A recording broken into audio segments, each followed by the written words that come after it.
Every spring it happens. You transplant seedlings on a warm afternoon, the sun is out, the soil feels soft, the forecast looks clear for the week ahead, everything says the season has begun. But then 3 nights later the temperature quietly drops into the mid-30s. Nothing freezes solid.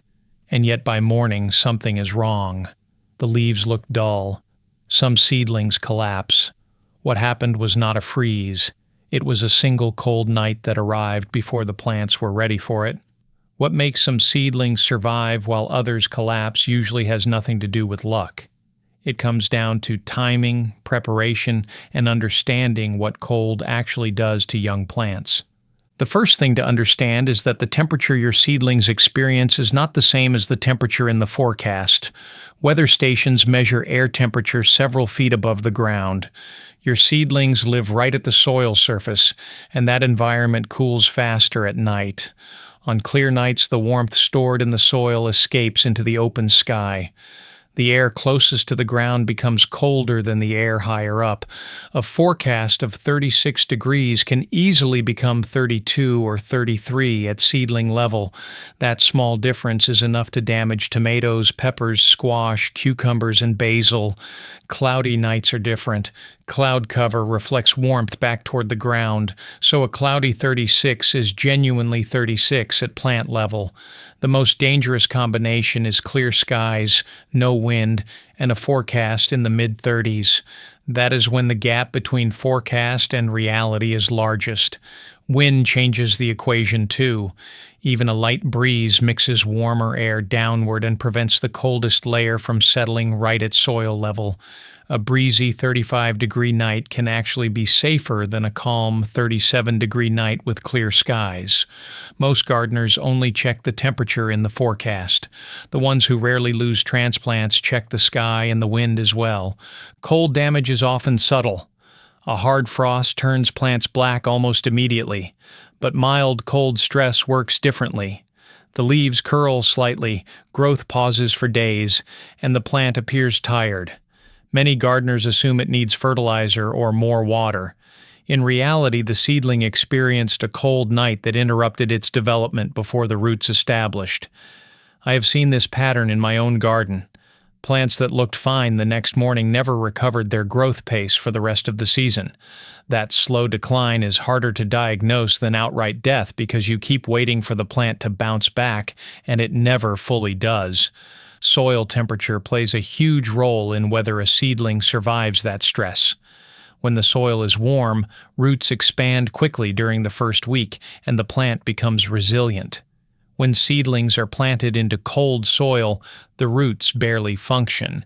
The plant sits above ground looking healthy while almost nothing happens below it.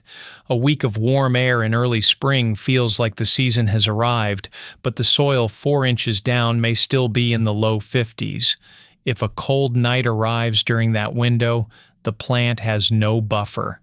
I lost an entire flat of pepper starts one April because the air was in the low 70s and everything felt perfect. The soil was barely above 50. They made almost no root growth and one cold night finished them. A soil thermometer pushed 4 inches into the ground in the morning would have told me to wait. Raised beds are especially deceptive here. They warm faster during the day because they are exposed to the sun from more angles, but they also lose heat faster at night because the soil volume is smaller. A raised bed can feel warm in the afternoon and still be too cold at root depth the following morning. Another piece is preparation. Seedlings grown indoors live in a very stable environment, consistent temperatures, little wind, and filtered light. When they suddenly move outside, the change shocks the plant tissue. This is why gardeners gradually introduce seedlings to outdoor conditions before transplanting them. Start with a few hours outside in shade. Increase the time and sunlight over the course of several days. By the end of that period, the plant has thickened its stems and strengthened its leaves. A properly prepared seedling can handle a brief dip into the low 30s.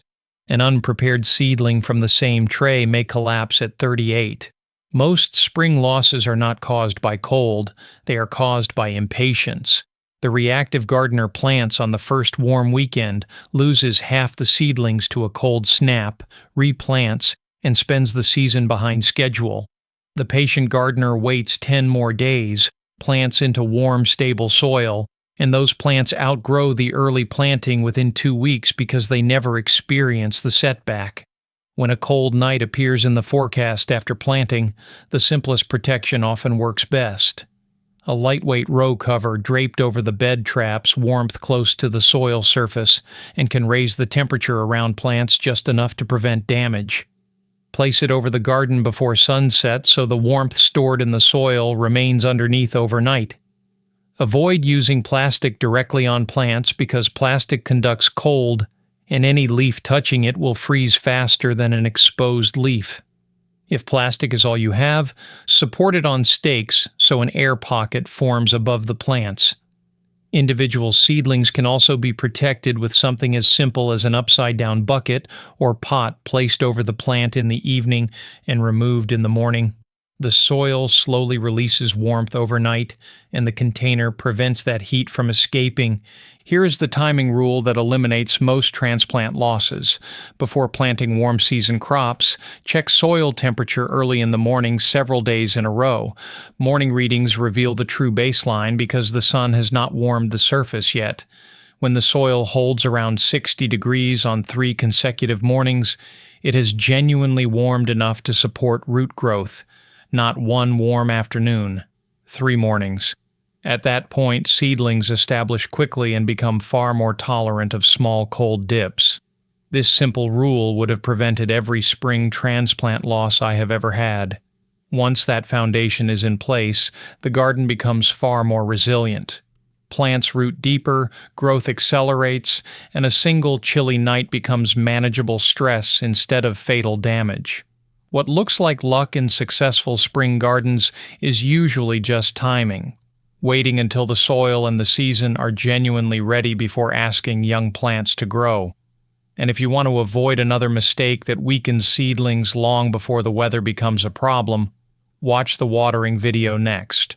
Because the way most gardens are watered early in the season quietly creates the same kind of root stress that cold nights do. Another thing experienced gardeners learn is that spring rarely moves forward in a straight line. The season warms, then pauses, then warms again. Those pauses are where most seedling losses happen. A few warm afternoons convince us the season has fully arrived, but the soil and the nighttime air are often still catching up. Waiting through one more cool stretch before transplanting rarely delays the harvest as much as people fear. In fact, seedlings planted into warm, stable conditions usually grow so quickly that they catch up to, and often surpass, plants that were rushed into the ground too early.